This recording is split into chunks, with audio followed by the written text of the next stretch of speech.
परिचय।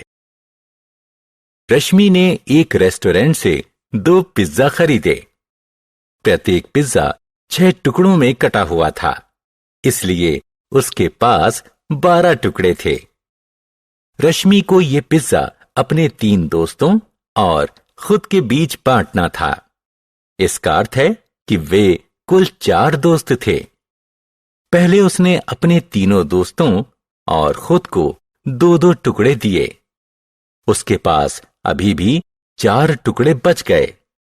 उसने अपने समेत हर एक को 1 टुकड़ा फिर दिया। इस प्रकार रश्मि ने पिज्जा को सफलतापूर्वक बराबर बराबर बांटा। इस पाठ में हम भाग के बारे में विस्तार से सीखेंगे। आओ सीखें। भाग के नियमों का प्रयोग करके संख्याओं में भाग देना। भाग के प्रतीक चिन्ह को पहचानना। संख्याओं को समूह में भाग देना। गुणन के नियमों की सहायता से संख्याओं में भाग देना। 10 के गुणज से भाग देना। संख्याओं को 1 या 2 अंकों के भाजक से भाग देना। किसी भाग संक्रिया के भागफल का आकलन करना। भाग का नियम 1। भाग किसी संख्या को कई बराबर समूह में बांट देता है। उदाहरण स्वरूप, जब हम 6 को 3 से भाग देते हैं तो हम 6 को 2 के 3 बराबर समूहों में बांट देते हैं। किसी संख्या को 0 से भाग नहीं दिया जा सकता, क्योंकि किसी संख्या को 0 समूहों में बांटना संभव नहीं है। किसी भी संख्या से 0 को भाग देने पर भागफल 0 होगा, क्योंकि 0 को जब समूहों में बांटा जाएगा तो परिणाम 0 ही होगा। किसी संख्या को 1 से भाग देने पर परिणाम वह संख्या ही होती है। 1 को 1 से भाग देने पर परिणाम 1 होगा। 2 को 1 से भाग देने पर परिणाम 2 होगा। 3 को 1 से भाग देने पर परिणाम 3 और आगे भी इसी प्रकार चलेगा।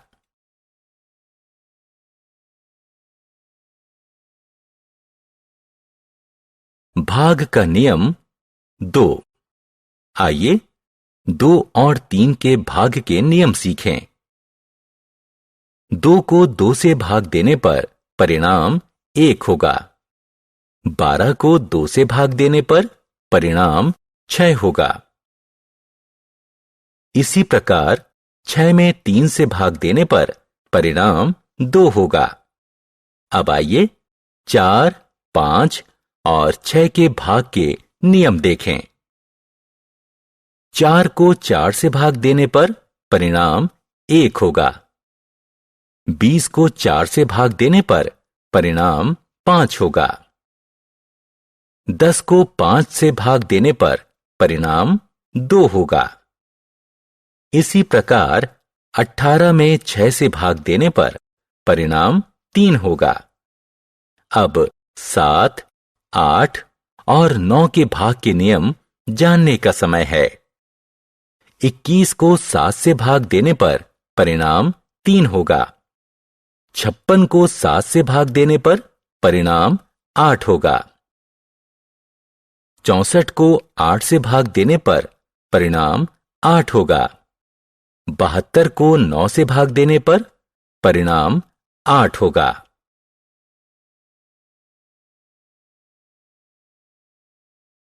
भाग का प्रतीक चिन्ह। इन चिन्हों को देखिए। ये भाग के चिन्ह हैं। उदाहरण स्वरूप, 4 को 2 से भाग को इस तरह लिखा जा सकता है।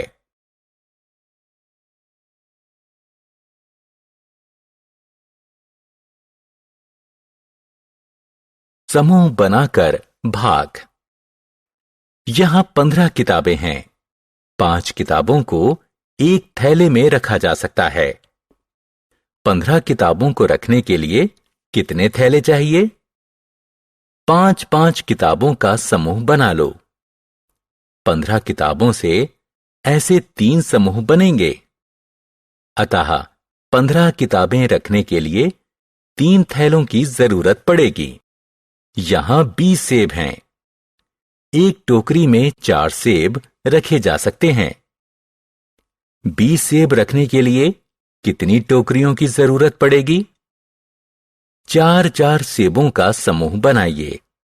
20 सेबों से ऐसे 5 समूह बनेंगे, इसलिए 5 टोकरियों की जरूरत पड़ेगी।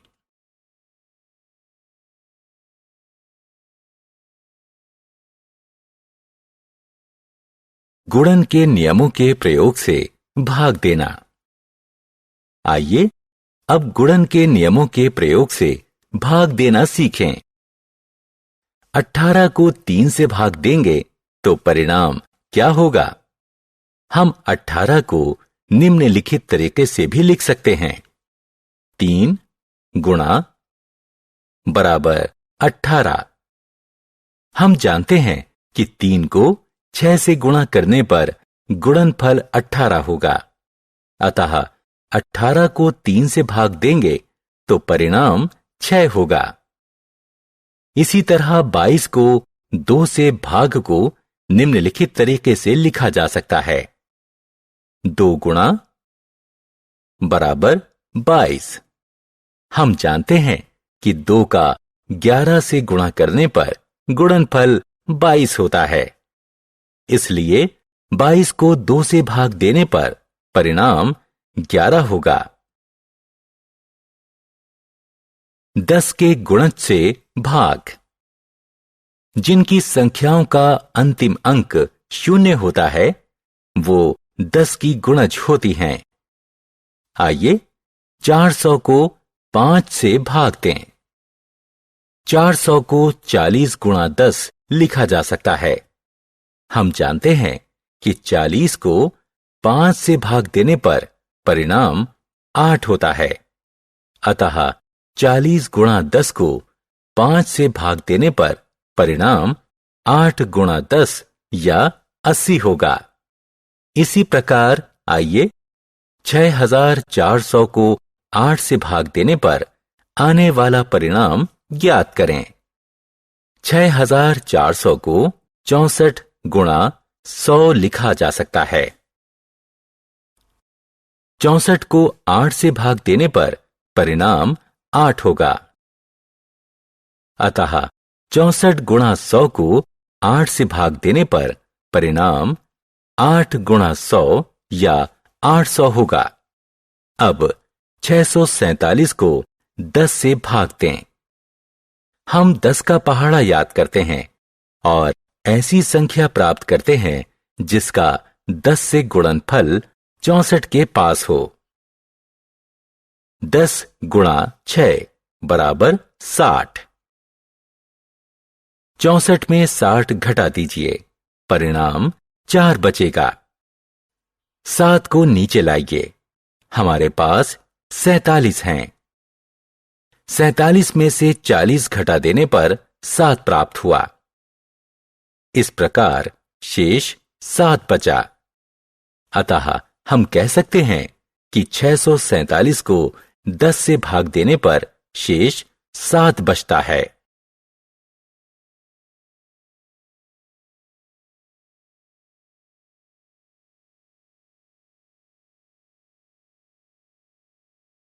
एक अंक की संख्या से भाग। आइए अब 128 को 8 से भाग दें। क्योंकि 1 8 से कम है, इसलिए हम 12 को 8 से भाग देंगे। 8 का पहाड़ा याद करें। 8 एकम 8, 8 दूनी 16, 16 8 से बड़ा है, इसलिए हम 8 एकम 8 का प्रयोग करेंगे। 128 के ऊपर 1 लिखिए। 12 में से 8 घटाइए। 4 को उत्तर के रूप में लिखिए। 8 को नीचे लाइए। अब 48 को 8 से भाग दीजिए। 8 छिक्के 48।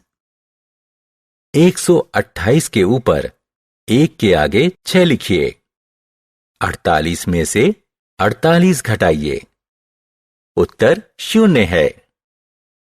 अतः 128 को 8 से भाग देने पर परिणाम 16 आएगा। इस भाग में कुछ शेष नहीं बचेगा।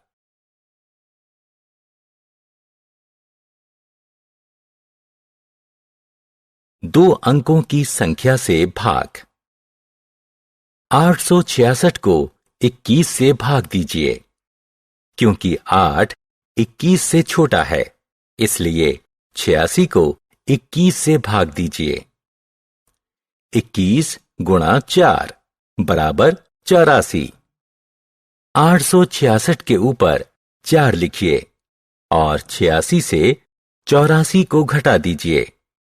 परिणाम 2 आएगा। 6 को नीचे लाकर 26 प्राप्त कीजिए। अब 26 को 21 से भाग दीजिए। 21 गुणा 1 बराबर 21। 1 को 866 के ऊपर 4 के आगे रखिए और 26 से 21 घटा दीजिए। परिणाम मिलेगा 5। 5 शेष फल है।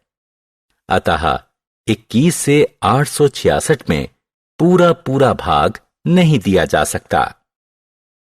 866 में 21 से भाग देने पर शेष फल 5 के साथ परिणाम 41 होगा। आकलन। वह कौन सी संख्या है जो 5 और 10 के बीच पड़ती है और 2 एवं 3 दोनों से विभाजित होती है? 2 एवं 3 का पहाड़ा याद करें। कौन सी संख्या 2 और 3 दोनों के पहाड़े में आती है? वह संख्या है 6 और 6 ही 5 और 10 के बीच पड़ती है। अतः हम कह सकते हैं कि 6 ही वो संख्या है जो 2 और 3 दोनों से विभाजित होती है। हमने क्या चर्चा की? किसी संख्या को 1 से भाग देने पर परिणाम वह संख्या ही होती है। 0 को किसी संख्या से भाग देने पर परिणाम 0 होता है। 0 से भाग देना संभव नहीं है। ये भाग के प्रतीक चिन्ह हैं। गुणन के नियमों की सहायता से संख्याओं को भाग दिया जा सकता है। समूह बनाकर भाग संभव है। किसी भाग संक्रिया के परिणाम का आकलन किया जा सकता है।